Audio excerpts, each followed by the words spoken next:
الحمد لله رب العالمين الذي خلق السماوات والأرض وجعل الظلمات والنور ثم الذين كفروا بربهم يعدلون ونشهد أن محمدا عبده ورسوله المبعوث فينا بالهدى ودين الحق ليظهره على الأديان صلى الله عليه وعلى آله وأصحابه وأتباعه أجمعين ليلا ونهارا في الطرفين فقد قال الله تعالى في كلامه المجيد وبرهانه التوحيد أعوذ بالله من الشيطان الرجيم بسم الله الرحمن الرحيم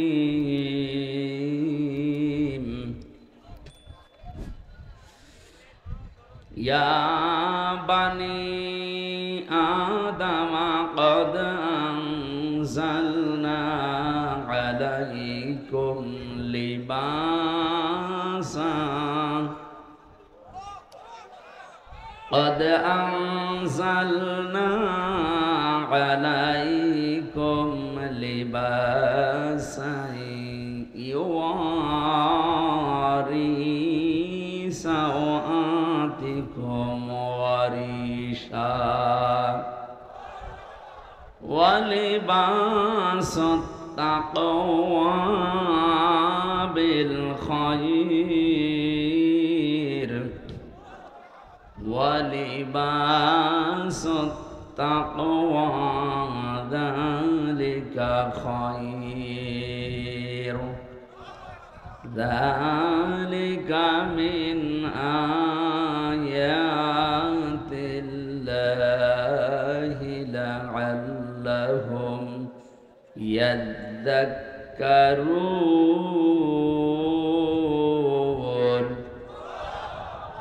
يا بني آدم لا يفتننكم الشيطان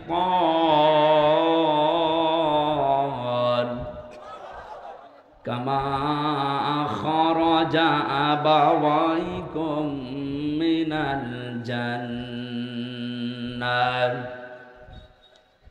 كما أخرج أبويكم من الجنة ينزع عنهما لباسهما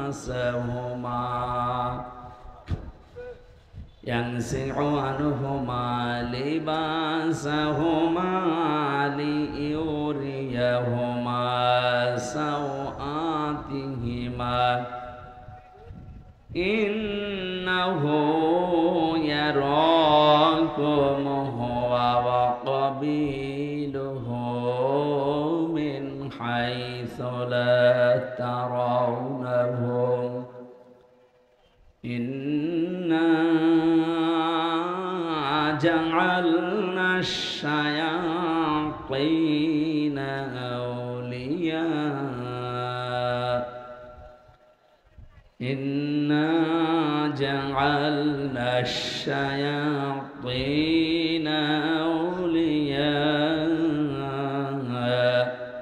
للذين لا يؤمنون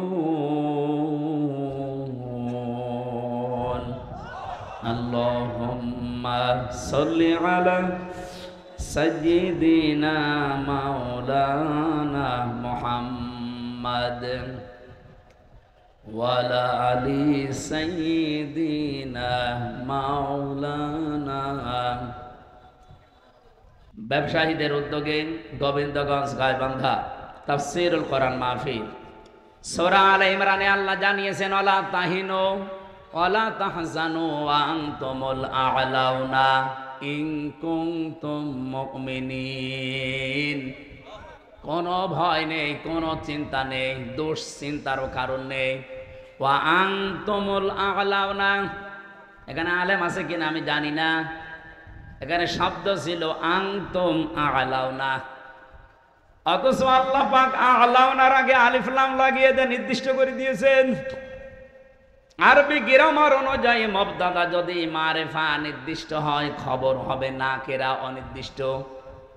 রব্বুল আলামিন এখানে খবর যেটা নাকেরা অনির্দিষ্ট সেইটাও মারিফা নির্দিষ্ট বানিয়ে দিলেন। খবর যদি কোনো সময় মারিফা হয়ে যায় ফিদুল হাসরা, হসরের ফায়দা দেয়। বাংলা অর্থ দাঁড়ায় হবে, শুধু হবে না, শেষে হর্ষাই লাগাতে হবে। আল্লাহ পাক যেহেতু গ্যারান্টি দিলেন নিজে যে বিজয় তোমরা হবে যদি শুধুমাত্র মুমিন হতে পারো। বাংলার মুসলমানেরা জবান খুলে বলবেন বিজয় দেওয়ার একচ্ছত্র মালিকানা কার? মুমিন হওয়ার দায়িত্ব কার? আল্লাহ মুমিন হবে আর আপনি কি করবেন? হ্যাঁ, না হয়নি ভাই, আল্লাহ তো মুমিন আছে, ওনার নামই তো মুমিন। সুতরাং আপনাকে মুমিন হওয়ার শর্ত লাগিয়েছে আল্লাহ। যদি এবার আমরা সত্যিকারের মুমিন হতে পারি, মাস্ট বি আল্লাহ তার কথা রাখবে। নাকি আল্লাহ এরকম যে সকালে এক কথা আর বিকালে আর এক কথা বলে? রব্বুল আলামিন বলেন আতাম্মাত কালিমাতু রাব্বিকা সিদকাও ওয়া আদলা লা মুবাদদিলা লিকালিমাতি ওয়া হুয়াস সামিউল আলিম। সূরা আনআমের 115 নম্বর আয়াতের ভেতরে পাবেন 8 নাম্বার পারার প্রথম নাম্বার পৃষ্ঠার 11 নাম্বার লাইনে আছে। যত তাফসীর আমি পড়েছি আয়াত নিয়ে, আমার কাছে এই তিনটা বিষয় ধরা পড়েছে। আল্লাহ পাক বলেন, হে নবী, আমি যে কালাম পাঠালাম এর প্রত্যেকটা কথা সত্য। 2 নম্বরে সিদক ওয়া আদলা, এটা ন্যায় ইনসাফ দিয়ে পরিপূর্ণ। 3 নম্বরে আমার কোরআনে আমি যা বললাম কিয়ামত পর্যন্ত কোনো পরিবর্ধন নেই, যা বলেছি ওটা হবে। এই জন্য আমরা এত সাহস নিয়ে বলতে পারছি এবার ইসলাম জায়গা মতো যাবে ইনশাআল্লাহ। এই জন্য যারা এখনো দদুল্লামার অবস্থায় আছেন যে জমি বাবার পাই কি না পাই, এ ধান্দা কি ভালো? আপনি তাহলে মনে হয় অন্য কারো সন্তান। বাংলাদেশের বৈধ নাগরিক আমরা, 92% মানুষ আমরা এখানে মুসলমান। এবার আপনি 100% বিশ্বাস নিয়ে বাড়ি যেতে পারেন। যেভাবে জোয়ার উঠেছে, ঝড় উঠলে ঝরা পাতাগুলো আকাশে ওঠে। এবার ঝড় উঠেছে, অবশ্যই এই ঝড়ে কেউ কেউ যারা আমরা পড়ে আছি নিচে, আমাদেরকে আল্লাহ উপরে তোলার জন্য এই ঝড় সৃষ্টি করে দিয়েছে। পৃথিবীতে আল্লাহ যখন কারো উপরে খুশি হয় তখন তার বাড়িতে আল্লাহ কন্যা সন্তান পাঠায়। তাহলে যাদের মেয়ে আছে আপনি বিশ্বাস করতে পারেন যে আল্লাহ আপনার উপরে অন্তত খুশি হয়েছে। মেয়ে হলে খুশি হয় আল্লাহ, কিন্তু যার মেয়ে হয়েছে এই লোকটা নারাজ, এরকম মানুষ নেই? আপনাদেরকে আহ্বান জানাচ্ছি, আল্লাহ যেই কাজ করতে পেরে উনি খুশি, আমরা ওই কাজ পেয়ে খুশি কিনা বলেন তো? আজকে থেকে আর রাগ করবেন না। আপনি জান্নাত পাবেন কি পাবেন না সে গ্যারান্টি কিন্তু আপনি নিজেও দিতে পারেন না, পারেন না। কিন্তু আমি গ্যারান্টি দিতে পারি, যার বাড়িতে একটা মেয়ে আছে, যদি 3টা দায়িত্ব পালন করতে পারেন, মাস্ট বি আপনি একটা জান্নাত পাবেন। না, আমারও ভুল হয়েছে। একটা জান্নাতের কথা আমি কোরআন আর হাদিসে পাইনি। কোন মানুষ যদি পৃথিবীতে একটা মেয়ে লোকের জন্য 3টা কাজ করে আল্লাহ তাকে জান্নাত দেবেন, এই কথা পেয়েছি। কিন্তু যত জায়গায় আপনি জান্নাতের বর্ণনা দেখতে পাবেন কোরআনে, আপনি দেখবেন অধিকাংশ জায়গায় আল্লাহ বহু বচন দিয়েছেন। আপনি একটু চেষ্টা করেন কোরআনের এই আয়াতটা বোঝার। জান্নাতিন তাজরি মিন তাহতিহাল আনহার ওয়া মাসাকিনা তাইয়্যিবাতান ফি জান্নাতি আদন। এই যে শব্দের ভেতরে দুইটা জান্নাত বললাম, দুইটাই কিন্তু বহুবচন। আল্লাহ এক বচন দিতে পারতেন, একটা জান্নাত বহুবচন, মাসাকিন বহুবচন দিলেন কেন? আমরা যারা আরবি গ্রামার বুঝি, পৃথিবীর বহু ভাষায় আমরা দেখেছি এক বচন বহু বচন আছে, কিন্তু আরবের নিয়মটা আলাদা। এখানে এক বচন আছে, দ্বিবচন আছে, বহু বচন আছে। আমি আয়াতটা নিয়ে গবেষণা করলাম, যে চিন্তা করে দেখলাম যে আল্লাহ জান্নাতের কথা বলতে গেলে এখানে বহু বচন লাগিয়েছেন কেন? যেহেতু আরবিতে এক বচনের পরে দ্বিবচন হয়, এরপরে দুইয়ের উপরে গেলে সেটা বহু বচন হয়। রব্বুল আলামিন তাফসীর পড়তে গিয়ে আমার মাথায় এসেছে এটা, পৃথিবীতে মানুষকে যদি আল্লাহ জান্নাত দেয়, যেহেতু বহু বচন আছে, কম পক্ষে দুই হলে বহু বচন হয় না, তিন হওয়া লাগে। কথা বলেন না কেন? তাহলে আপনি যদি জান্নাত একটা পান, কম পক্ষে তিনটা জান্নাত পাবেন। আমার কথা মনে হয় বোঝেননি। আপনাকে আল্লাহ জান্নাত দেওয়ার ওয়াদা দিয়েছেন, নবীজির মাধ্যমে একটা মেয়ে হলে জান্নাত দেবে। তাহলে একটা জান্নাত হচ্ছে, তার মানে কয়টা বলেন? হাদিসের ভাষায় একটা জান্নাতও যদি আল্লাহ দেয় এই পৃথিবীর 10 পৃথিবীর সমান, তাহলে তিনটা দিলে এগুলো তো সব হাওয়ায় ঘুরছে। আপনাকে তৈরি করা লাগবে মুমিন হিসাবে। একটা মেয়ে হলে কমপক্ষে আপনি 30টা জান্নাতের মালিক হবেন, এই দুনিয়ার পরিমাণ। জোরে বলেন সুবহানাল্লাহ। কিন্তু কাজ করা লাগবে এই মেয়ে লোকের জন্য কয়টা? 3টা। 1 নম্বরে আপনি খুশি হয়ে তাকে আদর যত্ন দেবেন, ভালোবাসবেন। 2 নম্বরে তাকে দ্বীন শেখাবেন। 3 নম্বরে সৎ পাত্র দেখে পাত্রস্থ করবেন। হ্যাঁ, আমি দেখেছি বাংলাদেশের বহু বাবা মা গার্জিয়ান 3টার হয়তো একটা করে, বাকি 2টা অধিকাংশ পিতা মাতায় করতে চায় না। আর সন্তান হলে উনি খুশি, ওর পেছনে খরচ করে, ভালোবাসা দেয়, মহাব্বত দেখায়, কিন্তু 2 নম্বরে তাকে দ্বীন শিক্ষা দেওয়া লাগবে। এইটার বেলায় অনেকেই উদাসীন, গাফেল।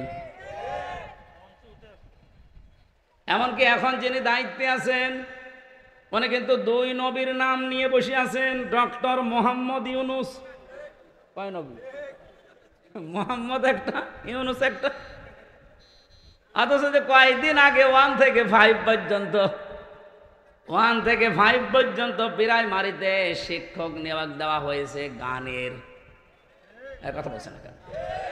শরীর চর্চার। আপনি একজন মুসলমান 2 নবীর নাম নিয়ে বসে আছেন চেয়ারে। 92% মুসলমানের দেশে আপনি নাচের মাস্টার নিলেন, শরীর চর্চার মাস্টার নিলেন, গানের মাস্টার নিলেন, একটা আলেমকে দিয়ে কোরআন শিক্ষার মাস্টার নেওয়া যায়নি? এ দাবি আমরা জানাচ্ছি আজকে। সারা বাংলাদেশের মুসলমানদের এবং মানুষের একই দাবি যে আপনি যেহেতু ফেব্রুয়ারির 12 তারিখে নির্বাচন দিয়ে চলে যাবেন, যান, এমন একটা কাজ করে যান যেহেতু আপনি অমর হয়ে থাকবেন। আমরা মুসলমানের এই দেশে 1 থেকে 5 পর্যন্ত একটা ধর্মীয় শিক্ষা চাই না? চাই না? কারা চান দেখে? লিল্লাহে তাকবীর। এই দেখেন তো হাত তুলেছে কিনা?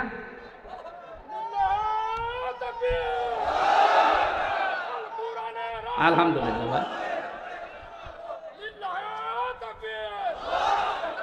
আমাদের এই দাবি যদি ডক্টর মোহাম্মদ ইউনুস পর্যন্ত, আমি জানি যে যাবে, কারণ কত ফেরেশতা বসে আছে দেখেন। এই যে কিরামান কাতিবিন না, পৌঁছিয়ে দেবে জায়গা পর্যন্ত। ওনার কান পর্যন্ত যাওয়ার পরও যদি কিছু নাও করে, আমার আরশ পর্যন্ত চলে গেছে।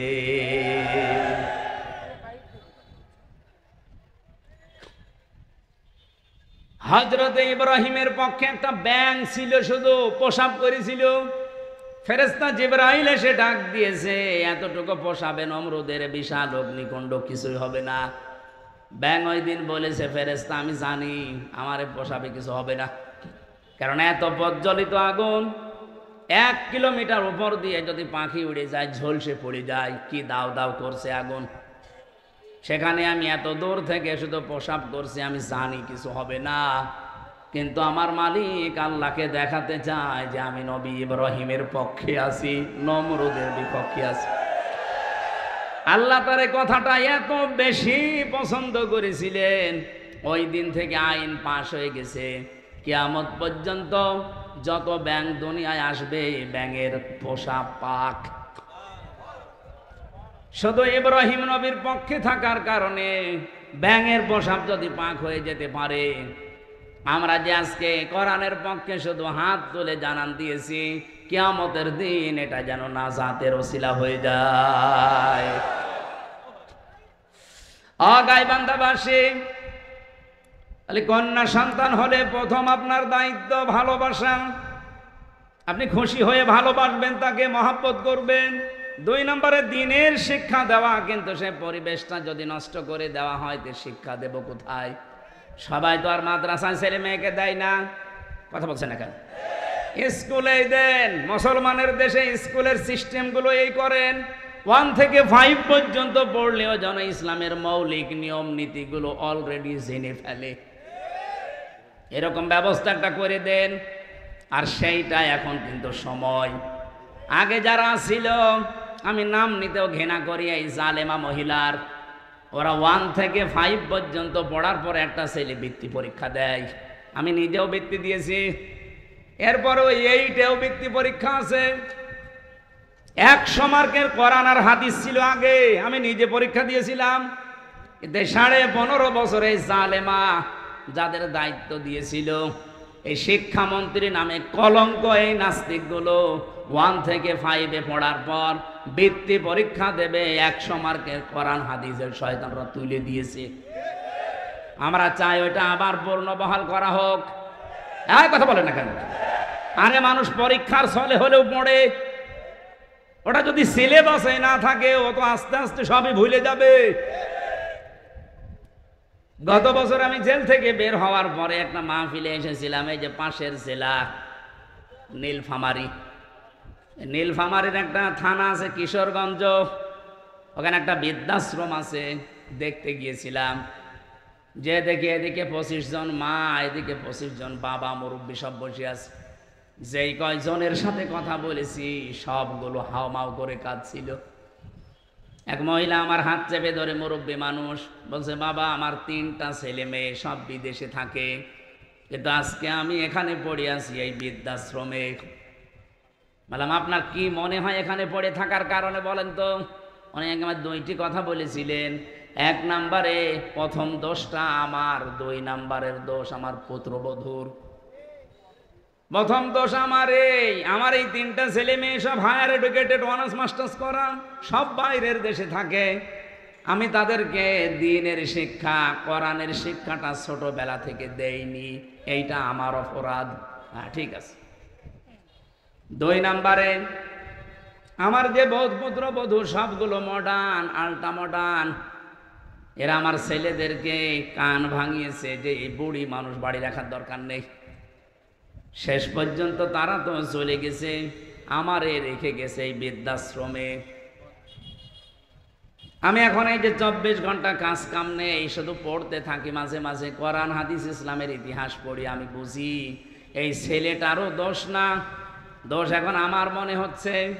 কারণ আল্লাহর কোরআনের যে জ্ঞানটা, ওয়াকাদা রাব্বুকা আল্লা তা'বুদু ইল্লা ইয়্যাহু ওয়া বিল ওয়ালিদাইনি ইহসানা।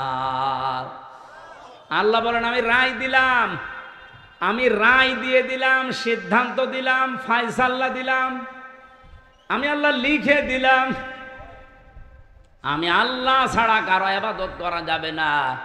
আর তোমাদের মা বাবা যাদের আছে, তাদের সাথে ভালো ব্যবহার করা লাগবে। আল্লাহর পরে যাদের স্থান, তারা কারা? বলেন বলেন। সেই মা বাবা, তাদেরই তারা স্থান জানে না, কারণ তারা এ বিষয়ে জ্ঞান অর্জন করে নাই। তাদেরকে যেহেতু আমরা শেখাতে পারি না, এই জন্য প্রথম দোষটাই আমার। আমরা আশা করব যারা দায়িত্বে আছেন আপনারাও মুরব্বী হবেন। আপনাদের আগামী প্রজন্ম যদি বৃদ্ধাশ্রমে আপনাদের রেখে না আসে, আল্লাহর পরে আপনার স্থান এটা যদি না জানে, আপনাদের কপালেও আসতেছে। যেন আমার মনে হয় এই মুহূর্তে 1 থেকে 5 পর্যন্ত এমন সিস্টেম করা দরকার, মানুষ যেন হাফ আলেম হয়ে যায়। এ দাবি কি শুধু আমার একার না সবার? মেয়েটার জন্য 3 নম্বরে আপনি সৎ পাত্র দেখবেন। আজ মেয়ের বাবা যারা অনেকে সৎ পাত্র দেখে না, দেখে যে এই ছেলের মাল আছে কিনা, নাকি এ ছেলে এসব নেই। বলেন তো, নবীজি তার 4টা মেয়ে বিয়ে দিয়েছিলেন, সবচাইতে আদরের যেটা ফাতেমা তো জহরা। কত ধনী এই মানুষের সন্তান বিয়ের প্রস্তাব দিয়েছে, বিশ্বনবী বলেন না। উনি যদি চিন্তা করতেন যে ধনী মানুষের কাছে দিলে আমার মেয়ে সুখে থাকবে, মক্কার বহু ধনাঢ্য মানুষেরা তাদের প্রস্তাব দিয়েছিল, একটাতেও রাজি হয়নি। এমন একটা মানুষের সাথে নবীজি রাজি হয়েছেন যার নিজের বাড়ি বলেও ছিল না, নবীর বাড়িতে থাকতো। এজন্য সৎ পাত্র হওয়া লাগবে। আমি ঝিনাইদহে একটা বাড়িতে অনুষ্ঠানে ছিলাম, আমাকে চা দিল, কাপ দিয়েছে স্যার, কিন্তু পিরিচ দেয়নি। অথচ লোকটা টিয়নো, আপনি টের পাচ্ছেন? আমি তো হেসে ফেলেছি, জ্ঞানী মানুষ তো বুঝে ফেলেছে। আমার দিকে তাকিয়ে বলছে, হুজুর আপনি কেন হাসলেন? আমি কিন্তু জানি আপনি মনে করছেন আমি টিয়নো। আমি একটা থানা পুরা উপজেলার প্রধান। আমি আপনাকে চা খেতে দিয়েছি, শুধু কাপে পিরিচ দেয়নি নিচে, আপনি হাসলেন। বাস্তবতা এটা, গত পরশুদিন এই পিরিচটা ভেঙে গেছে, কাপটা নিচের যেটা। আমি ইচ্ছা করলে কিনতে পারতাম, এরকম 1000টা পিরিচ কিনতে পারতাম। গতকালকেও আমার অফিসে একটা বিশাল বান্ডিল এসেছিল, শুধু সই করতে বাকি। সই করে দিলে ওই 8 লাখ টাকা আমি পেয়ে যেতাম। এইরকম পিরিচ 1000টা কিনতে পারতাম। কিছু সেই ছোটবেলায় আমি আমার মায়ের কাছে, মাওলানার কাছে, উস্তাদের কাছে আমি শিখেছি যে ঘুষ খাওয়া এটা হারাম। ওই দিন থেকে এই পর্যায় পর্যন্ত আমি আজও কোনো ঘুষ খাইনি। এত কষ্টের জীবন যাপনে আছে, এই যে অন্যায় অবৈধটা আমার সামর্থ্য থাকার পরও আমি করি নাই। এই জন্য আল্লাহ অন্য দিক থেকে আমারে পুষিয়ে দিয়েছে। রব্বুল আলামিন আমার স্ত্রীকে বানিয়েছে আমার মন মতো আল্লাহওয়ালা, আমার সন্তানগুলো ঠিক আল্লাহ ওইভাবেই মন তৈরি করে দিয়েছে। যতটুকু দেওয়া হয় অতটুকুতেই তারা আত্মতুষ্টি, আত্মতৃপ্তিতে আছে। আপনি যদি হারাম ইনকাম করেন, আপনার স্ত্রী, আপনার সন্তানাদের মন আল্লাহ ঠিক ওই রকম করে দেবে। কি কথা বলছেন? এটাকে আমি বানালাম। সূরা তাহা 16 নম্বর পারা 19 নম্বর পৃষ্ঠা 13 নম্বর লাইনের 124 নম্বর আয়াতে এই তথ্যটা আছে। ওমান আ'রাদা আন যিকরি ফাইন্না লাহু মাঈশাতান দনকা ওয়া নাহশুরুহু ইয়াউমাল কিয়ামাতি আ'মা। রব্বুল আলামিন বলেন, আমার বিধান বাদ দিয়ে যারা ইনকাম করবে, বলেন তো ঘুষ খাওয়া এটা আল্লাহর বিধানে আছে? হ্যাঁ বলেন বলেন।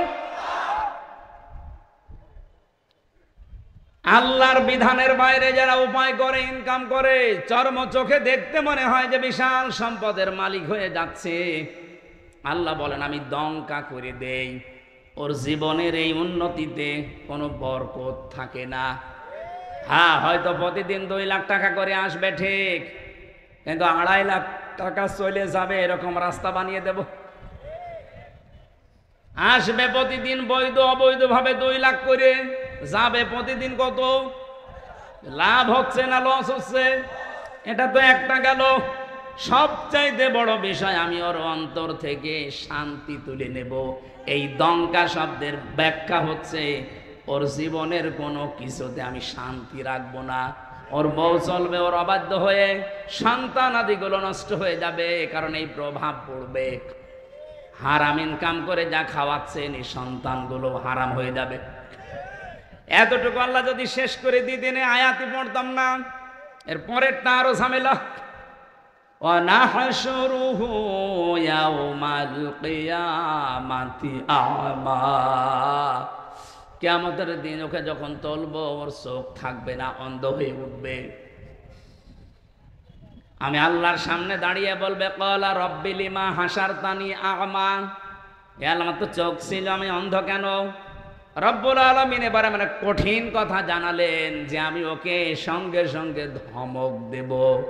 ক্বালা কাযালিকা আতাতকা আয়াতুনা ফানাসিতাহা, তোর সামনে আমার আয়াতগুলো এইভাবেই তেলাওয়াত হতো। হাজার হাজার আলেম ওলামা নবী রাসূলরা তোকে এইভাবে শুনিয়েছে।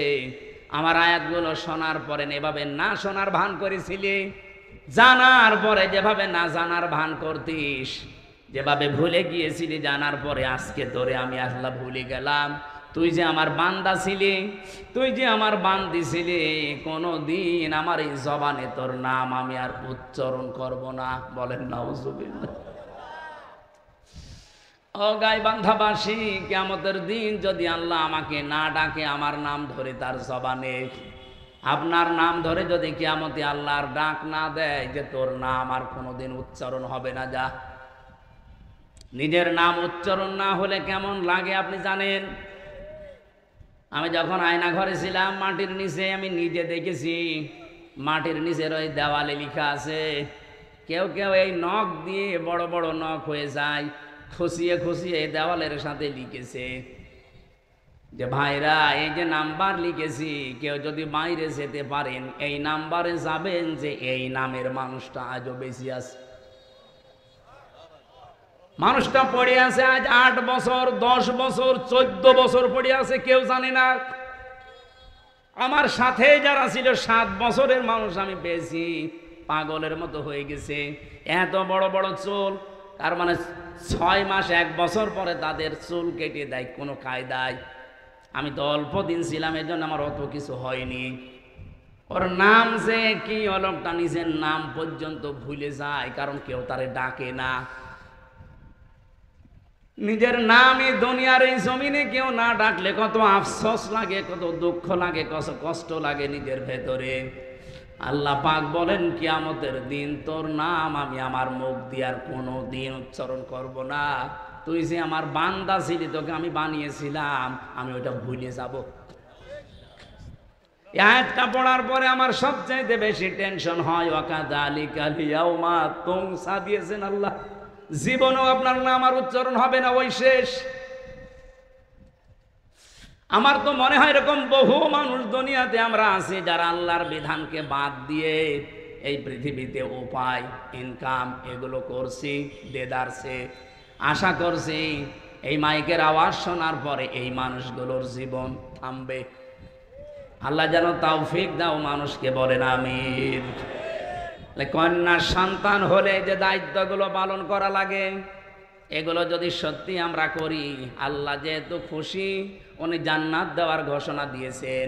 মেয়ে যাদের আছে আল্লাহ কমপক্ষে যেন 3টা জান্নাতের মালিক তাকে বানান, আমিন। দ্বিতীয় নম্বরে হাদিস হচ্ছে, আল্লাহ যদি ওই লোকটার উপরে আর একটু খুশি হয়, তখন তার বাড়িতে আল্লাহ মেহমান পাঠায়। যদি আর একটু বেশি খুশি হয়, তখন তাকে রোগ ব্যাধি দিয়ে একটু পরীক্ষা চালায়। যদি আল্লাহ আর একটু বেশি খুশি হয়ে যায়, সর্বশেষ তখন ওই এলাকায় আল্লাহ বৃষ্টি নাজিল করে। সিস্টেম অপর পৃষ্ঠায় দেখুন, রব্বুল আলামিন বলেন, এটা হাদিস মুসলিম শরীফ, এই পৃথিবীতে আমি আল্লাহ যদি কারো উপরে রেগে যাই, তার 1 নম্বরে তাদের উপরে যে মানুষগুলো দুনিয়ায় যৌতুক খায়। এদেশে তো যৌতুক নেই। যৌতুক এটা মানবতার সাথে মহা কৌতুক। আমি এ কোরআন হাতে নিয়ে গ্যারান্টি দিতে পারি, এবার যদি ইসলাম যায়, বারবার তো মেয়ে লোককে আমরা পাঠিয়েছি, 2 মহিলা এটার একটাও করে নাই। ইসলাম যদি এবার যায়, সর্বপ্রথম যৌতুক নামে এই কৌতুককে ঝাঁটা পিটা করে বিদায় করা হবে।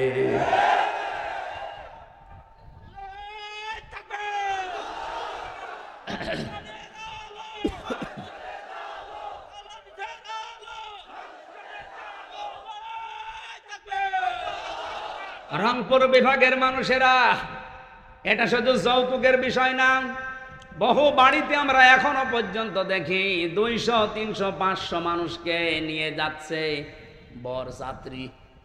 না এই জেলা এসব নেই? কোথায় পেয়েছেন ভণ্ডামি? বরযাত্রী ইসলামে নেই, বরযাত্রী ইসলামে নেই। এগুলো এসেছে হিন্দুদের সংস্কৃতি থেকে। হ্যাঁ, ইসলামে আছে অলিমা। কি অলিমা করা লাগে? ছেলের বাড়ি না মেয়ের বাড়ি? তা আপনি যদি কিছু করতেই চান, ছেলের বাড়িতে আপনি অনুষ্ঠান করবেন, 200-500 না 1000 মানুষ খাওয়ান, কোনো অসুবিধা নেই। আপনি মেয়ের বাবার বাড়িতে তার অনুমতি ছাড়া, তার সন্তুষ্টি ছাড়া একটা পানও খাওয়া আপনার জন্য জায়েজ নেই। আর আপনি 200 মানুষ নিয়ে খাওয়াচ্ছেন গরুর মতো। আজকে থেকে সিদ্ধান্ত নেওয়া লাগবে যে যেটা ইসলামে নেই, এই বরযাত্রীর দাওয়াত পেলেও আমি আর জীবনে যাব না। কারা কারা রাজি আছেন দেখি? অনেকে হাত তুলছে না। ঠিক আছে, আলহামদুলিল্লাহ। এখানে যারা বিয়ে করেছেন সত্যি করে বলবেন, বিয়ে যারা করেছেন, অলিমা করেছেন, কারা কারা হাত তোলেন তো? আন্দাজে হাত তুলছেন না? ওসি সাহেব হাত তুলতে পারিনি, তার মানে উনি অলিমা করিনি, বরযাত্রী নিয়ে গেছে। সিস্টেম হয়তো জানতো না। আগামীতে এই সিস্টেম বাংলাদেশে থাকবে না। এদেশে যদি মেয়ে বিয়ে করতে চান, আপনি বিয়ে করে নিয়ে এসে অলিমা করবেন ছেলের বাড়িতে। যৌতুকের টাকা না খেয়ে আমার মনে হয় পায়খানা করে খেয়ে ফেলা ভালো। হ্যাঁ, কারণ পায়খানা খেলে মাত্র একটা গুনাহ হবে, কবিরা গুনাহ। আর যৌতুকের টাকা যারা নেন, ডবল গুনাহ হবে, একটা কবিরা আর একটা জুলুমের গুনাহ। যতদিন পর্যন্ত এই টাকা আপনি শ্বশুর শাশুড়িকে ফেরত না দেবেন, ততদিন আল্লাহ আপনাকে মাফ করবে না। বেশি বললে আবার আমিও ঝামেলায় পড়ে যাব, কারণ আমি একটা সাইকেল নিয়েছিলাম, এটা ফেরত দেওয়া লাগবে।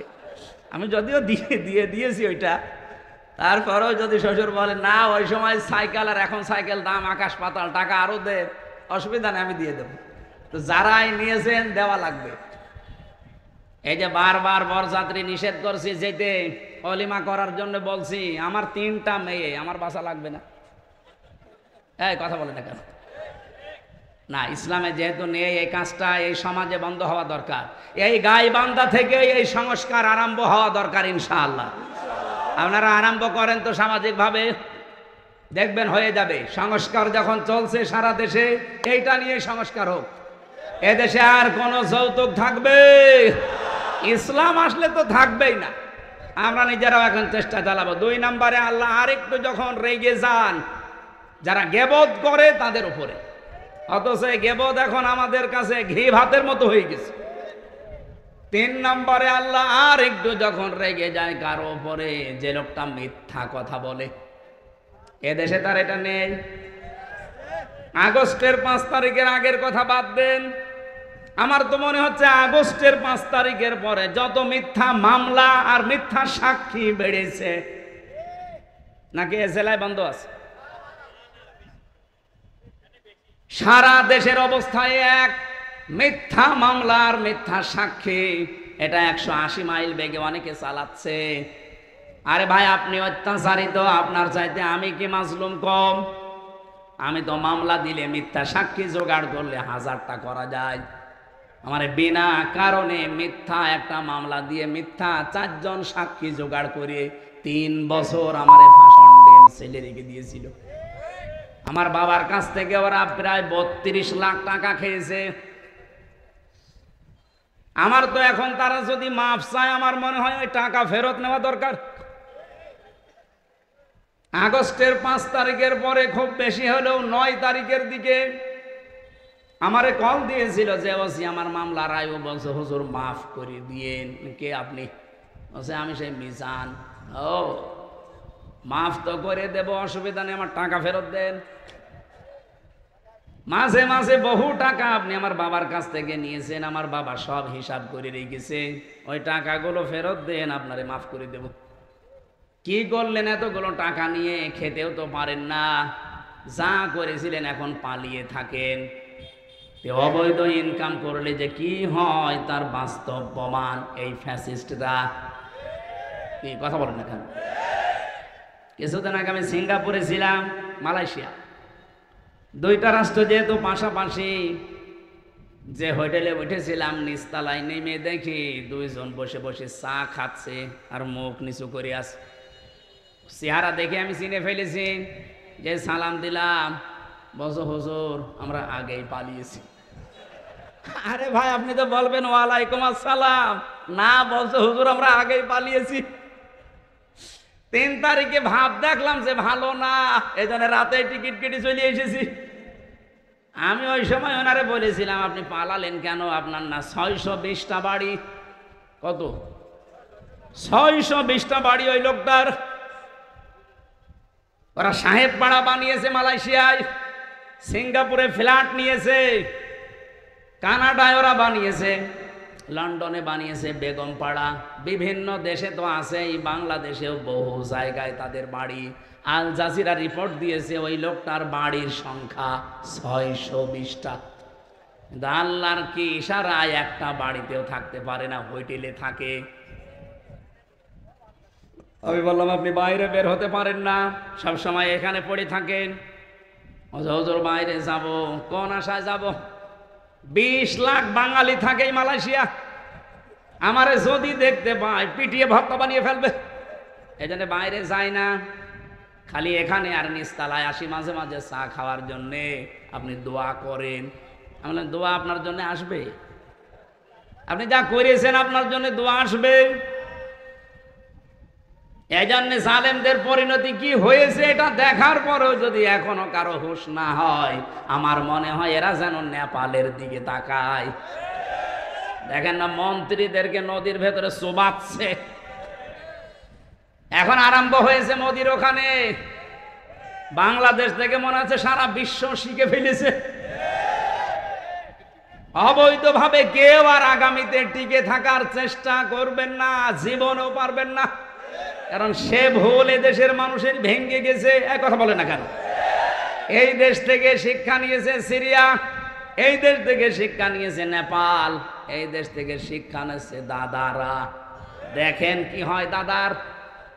আমার তো মনে হয় কোরআন হাদিস পড়ে যতটুকু পেয়েছি, মোদির করুণ পরিণতি হবে এই কারণে শয়তান আল্লাহর ঘর টুকরা টুকরা করেছে। আল্লাহর কত ঘর সে ভেঙেছে বলেন তো? আল্লাহর ঘরের ইট পাথর খোলে নাই, ওর কপালে লাগিয়েছে এটা। দেখেন কি টুকরা টুকরা হয়। আল্লাহ পাক বলেন ইন্নাহুম ইয়াকিদুনা কাইদা ওয়া আকিদু কাইদা ফামাহিলিল কাফিরিনা আমহিলুহুম রুয়াইদা। পৃথিবীর মানুষেরা বিভিন্ন ষড়যন্ত্র চক্রান্ত করে, তখন আমি ঢিল দেই। ঢিল দিতে দিতে এমন পর্যায়ে পৌঁছায়, ও জায়গায় যাবার পরে ওর আর ফিরে আসার কায়দা থাকে না। যেমন ফেরাউনকে, ওকে আল্লাহ সুযোগ দিয়েছিল, ওই সময়ও যদি নদীর পাশে থেকে ফিরে আসতো তাও বেঁচে থাকতো, অন্তত এ করুণ পরিণতি হইতো না। ওর বৃদ্ধি এত বেড়েছিল, ফেরেশতা জিবরাইলকে আমার আল্লাহ একটা ঘোড়া দিয়ে পাঠিয়ে দিয়েছিলেন, মেয়ে ঘোড়া, মাদি ঘোড়া। ফেরাউন যেটা চড়েছিল ওটা টাট্টো ঘোড়া। ওর সামনে যখন এসে লাফ দিয়েছে, এই পুরুষ মানুষের মতো এই ঘোড়াও দিয়েছে লাফ। মাঝখানে যাবার পরে যেভাবে করেন পরিণতি আপনারা বিভিন্ন তাফসিরে শুনেছেন। রব্বুল আলামিন বলেন মানুষ অন্যায় করতে করতে যখন দেওয়াল পর্যন্ত চলে যায়, ওকে আর ফিরে আসার সম্ভাবনা থাকে না। এই জন্য আমাদের যখন সময় আছে, এই মিথ্যা মামলা, মিথ্যা কেস থেকে, মিথ্যা সাক্ষী থেকে যদি আগামীতে এই বাংলাদেশে বাঁচতে চান, দলমত দেখা যাবে না, সবাই মিলে ইসলামকে সংসদে পাঠাতে হবে। সবাইকে আহ্বান জানাচ্ছি, আসেন ইসলামকে পাঠান। আপনিও নিরাপদে থাকতে পারবেন, আমিও নিরাপদে থাকতে পারবো। গোবিন্দচন্দ্র পরামানিক, রাজবাড়ি বাড়ি, উনি সারা বাংলাদেশের হিন্দু মহাজোটের মহাসচিব। সেদিন ঢাকাতে আমারে বলছিল, মাওলানা জামাত ইসলামী বাংলাদেশ যদি এবার রাষ্ট্রে আসে, আমার বিশ্বাস দেশের সব ধর্মের মানুষেরা নিরাপদে থাকতে পারবে। এটা হিন্দু মানুষ কথা বুঝে ফেললো, আর আপনার বুঝে আসে না। আপনি কোন ধান্দায় আছেন? ইসলাম না আসলে 54 বছর কি হয়েছে আপনি দেখেন না। কেউ কেউ চ্যাম্পিয়ন হয় দুর্নীতিতে, আর কেউ কেউ 15.5 বছরে কি করলো নিজের চোখের সামনে।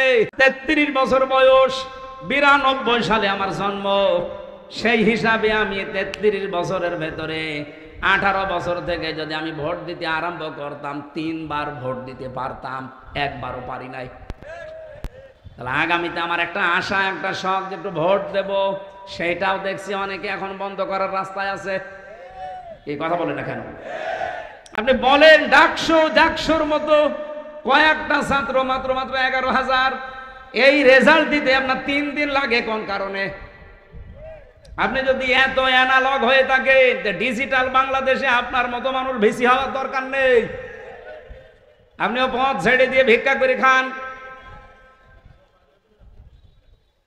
11,000-এর যদি এই অবস্থা হয়, 18 কোটি মানুষ যখন ভোট দেবে, বলেন কত বছর লাগবে গণনা করতে? 5 বছর পার হয়ে যাবে না? এজন্য এই পদ্ধতি যদি অব্যাহত রাখেন আপনারা, আগামীতে কোনো নির্বাচনই আর বাংলাদেশের মানুষ মেনেও নেবে না, দেবেও না। কারণ এই নির্বাচন হচ্ছে সে আগের মতো আবার সেই 9 সাল নাকি 8 সালে হয়েছিল না, এরপরে 14 সাল, এরপরে 18 সাল, এরপরে 24 সাল, যা হয়েছিল আবার যদি ওই রকম হয়, আমরা আশা করছি যারা দায়িত্বে আছে তাদের কোমর যেন সোজা থাকে। কাকে ভয় পান আপনি? এতগুলো মানুষের রক্তের উপরে বসে আছেন, আপনার বিবেকে কিছু বলে না? 2732 জন মানুষের জীবনের উপর আপনারা বসে আছেন। কঠিন সিদ্ধান্ত নিয়ে অটল থাকা দরকার আমার মনে হয় যারা দায়িত্বে আছে। বাংলাদেশে 1628 জন মানুষ এখন আছে, ওসি সাহেব সহ। এই মানুষগুলোকে হযরত ওমরের মতো যেদিন আমরা দেখতে পাবো, এই বাংলাদেশটা মিনি জান্নাত হয়ে যাবে ইনশাআল্লাহ।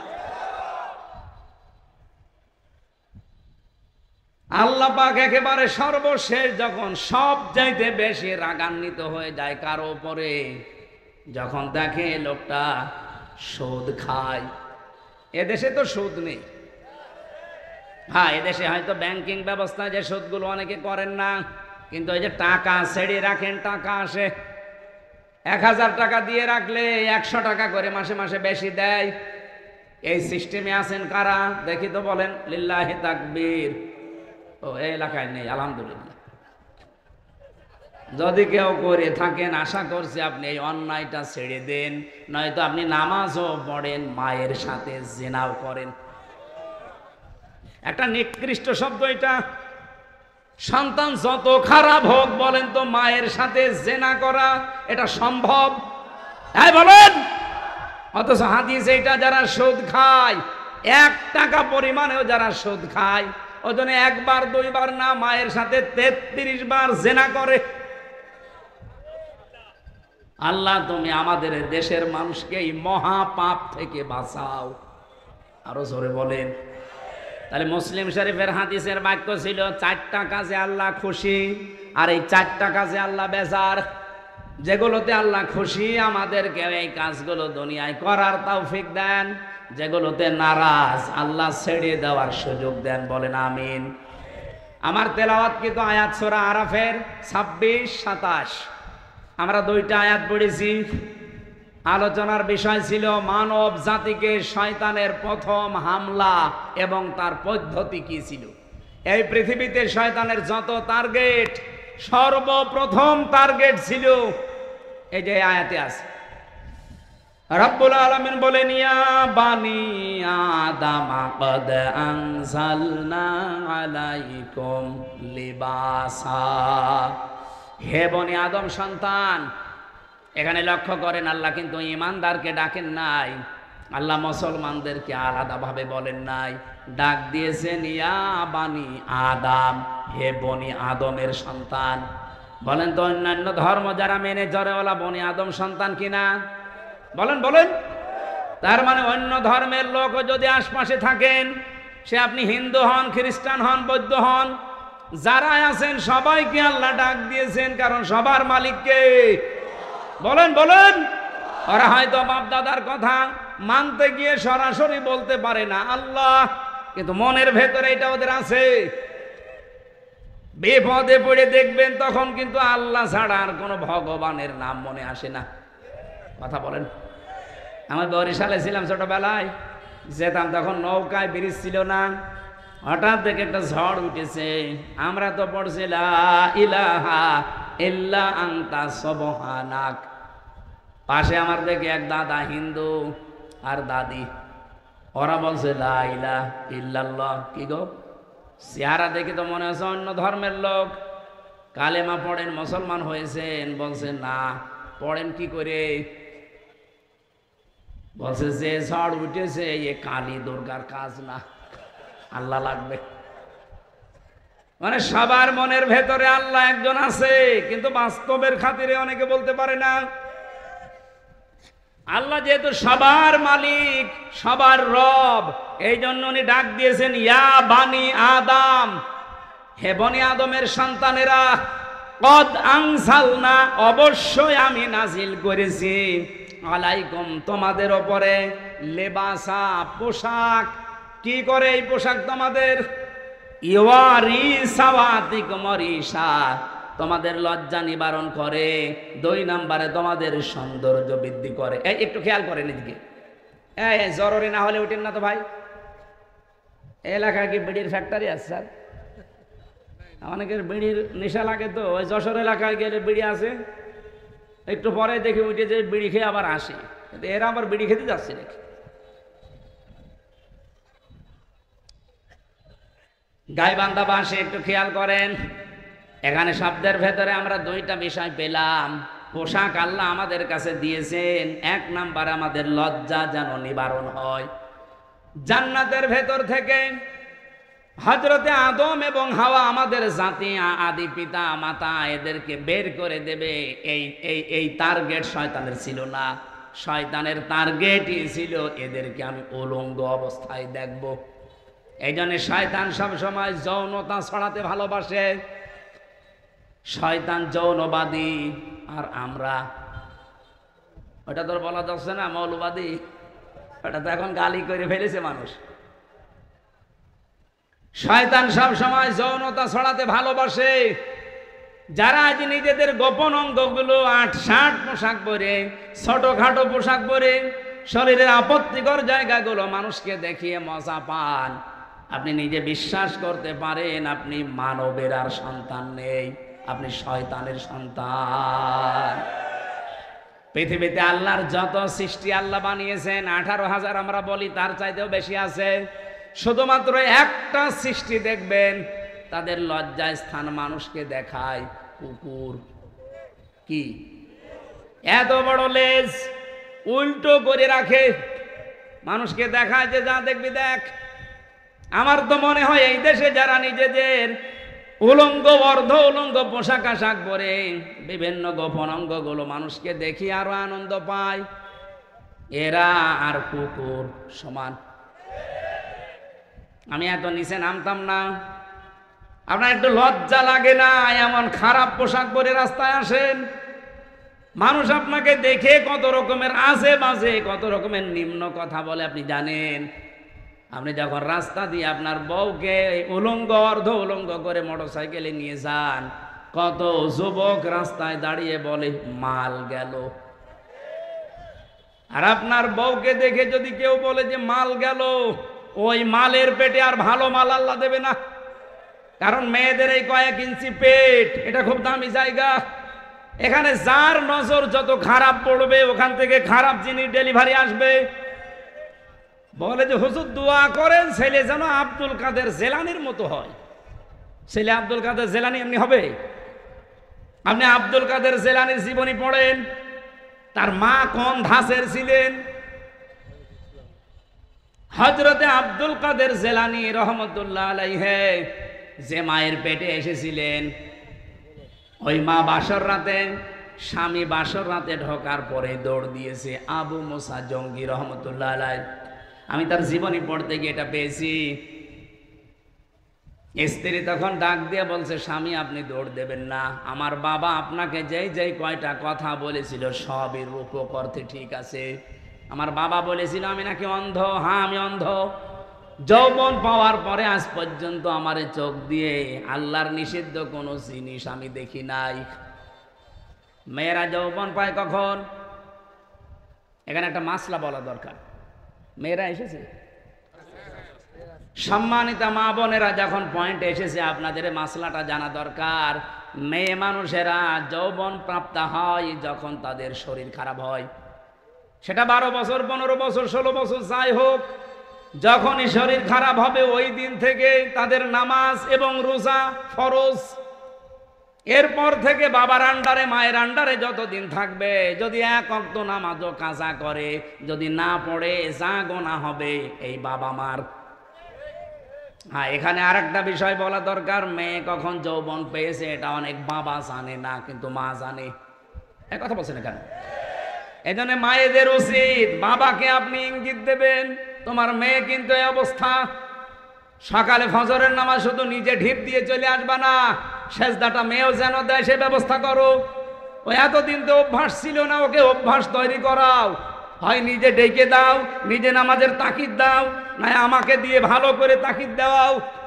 কারণ এই মেয়েটা এই যে 12 বছর 13 বছরে যৌবন পেয়েছে, এরপরেও নামাজ পড়ে না।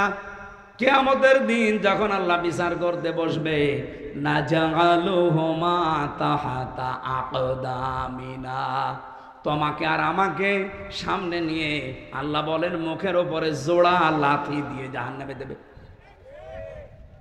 বহু মেয়ে বহু ছেলে জোড়া লাথি মুখে দিয়ে আপনাকে আমাকে জাহান্নামে নেবে, শুধু অসচেতন থাকার কারণে। এই জন্য সচেতন হবেন আজকে থেকে মায়েরা। আমি যেদিন যৌবন পেয়েছি ওই দিন থেকে আমার এই চোখ দিয়ে কোনো নিষিদ্ধ জিনিস আমি দেখি না। এই জন্যে বাবা আপনাকে বলেছে আমি নাকি অন্ধ। আমার বাবা বলেছিল আমি ন্যাংরা, হ্যাঁ আমার এই পা দিয়ে হারাম কোনো কাজে আমি যাইনি। বাবা বলেছিল আমি কালা, হ্যাঁ আমার এই কান দিয়ে আমি আজ পর্যন্ত কারো গীবত শুনিনি। বাবা বলেছিল আমি বোবা, আমার এই মুখ দিয়ে হারাম কোনো কথা আমি বের করি না। এই যে এতগুলো কথা শোনার পরে এই বংশে এসেছিল, এই মায়ের পেটে এসেছিল হযরতে আব্দুল কাদের জিলানী। 6 বছর মাত্র বয়স হয়েছে তার। ওনার পুরা জীবনী আমি পড়েছি। ওনার মা নিয়ে গেছে মক্তবে, ওস্তাদ বলছে এই বলো আলিফ। উনি বলছে হুজুর আলিফের অর্থ কি?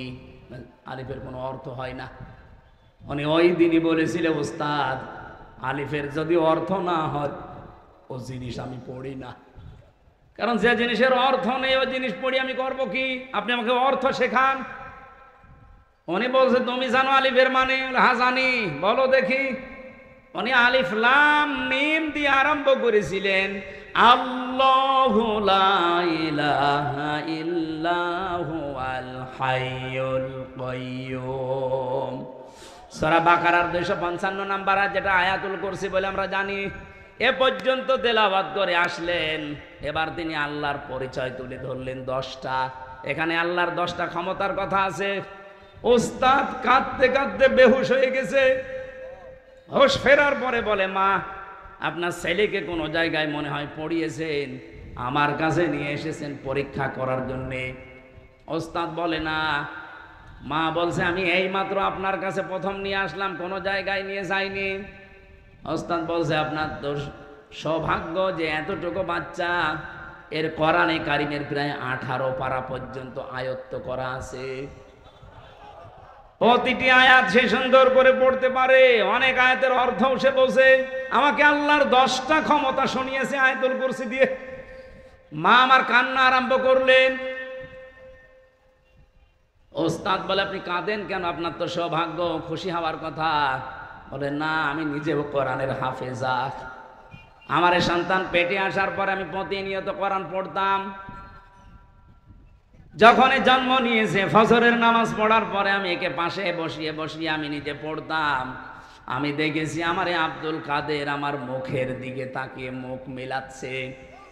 ওস্তাদ আমার আফসোস হচ্ছে এই কারণে আমি যদি আর একটু কষ্ট করে পড়াটাই প্রতিদিন পড়তাম, আমার এই ছোট সন্তান এই ছোট বয়সেই কোরআনের হাফেজ হয়ে যেত।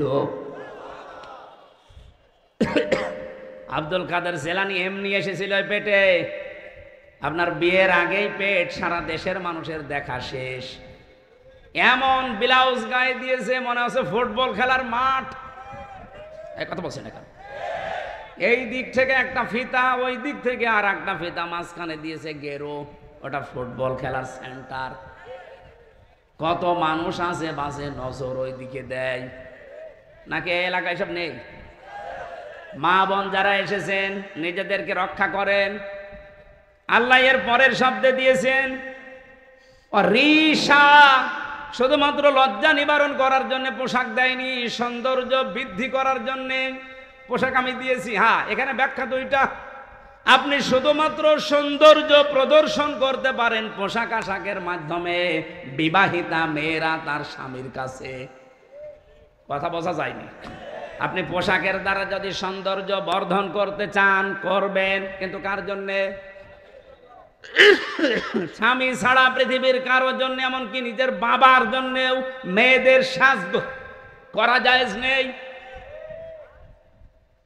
আজকে যে পরকীয়া প্রেম বাড়ে, বহু মানুষকে আমি বলতে শুনেছি, হুজুর যেভাবে চাই ওইভাবে করে না। কি আমি চাই আমার বউ রাতে নাইট ড্রেস পরে থাকবে, ও পরে না, এই জন্য আমি অন্য জায়গায় লাইন করি। এরকম মানুষ দেশে নেই? এখানে পরকীয়া প্রেম করেন কারা? হাত তোলেন তো দেখি। আলহামদুলিল্লাহ, এই জেলা তো একেবারে মানে মডেল জেলা, কোনো কিছুই নেই, যৌতুক নেই, পরকীয়া প্রেম নেই, ওসি তো খুব আরামে আছে।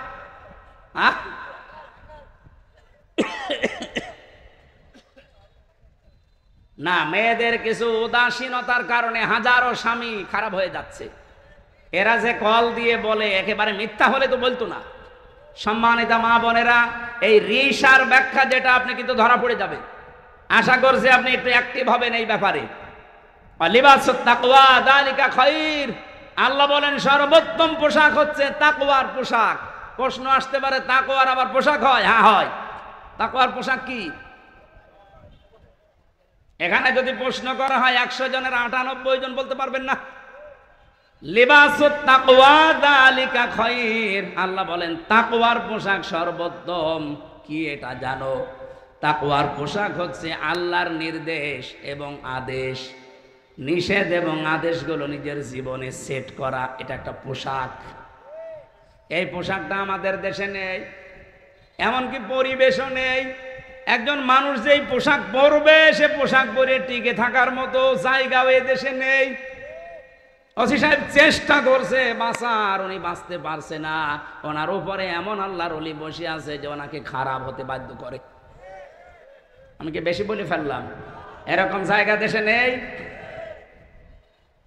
এই জন্য আমাদের একেবারে শুরু থেকে শেষ পর্যন্ত এমন ভাবে তৈরি করা দরকার, আগামীতে ইসলাম দিয়ে আমরা সাজাবো, ও দুর্নীতির দল বাংলাদেশে থাকবে না ইনশাআল্লাহ।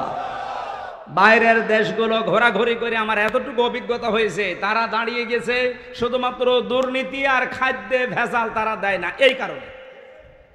আপনি দেখেন মালয়েশিয়া 2004 সাল থেকে তারা দাঁড়িয়ে গেছে।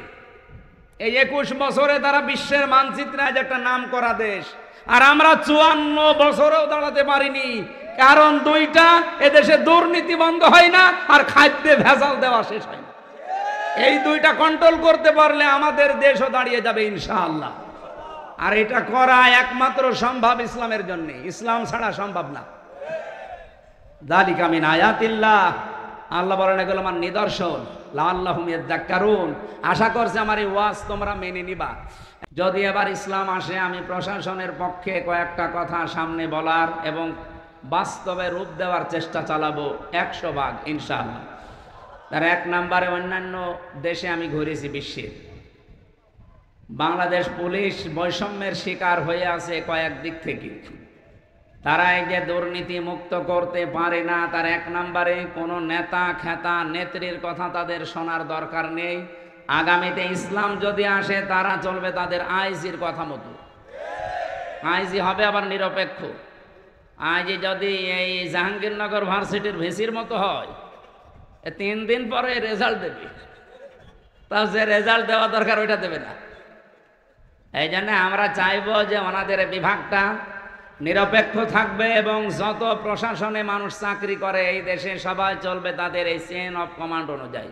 কোন নেতা খেতা নেত্রী কে বলবে সেইটার ধার তারা যেন আর না ধারে, সেই ব্যবস্থা আগামীতে করা হবে ইনশাআল্লাহ। 2 নম্বরে তাদের একটা বিশাল বদনাম আছে যে তারা বাম হাতের ইনকাম করে। এটা আর নেই কারো। কয়েকদিন আগে খুলনা রেঞ্জের ডিআইজি এসেছিল আমাদের কুষ্টিয়ায়, ওনার বাড়ি আপনাদের পাশে বগুড়াতে।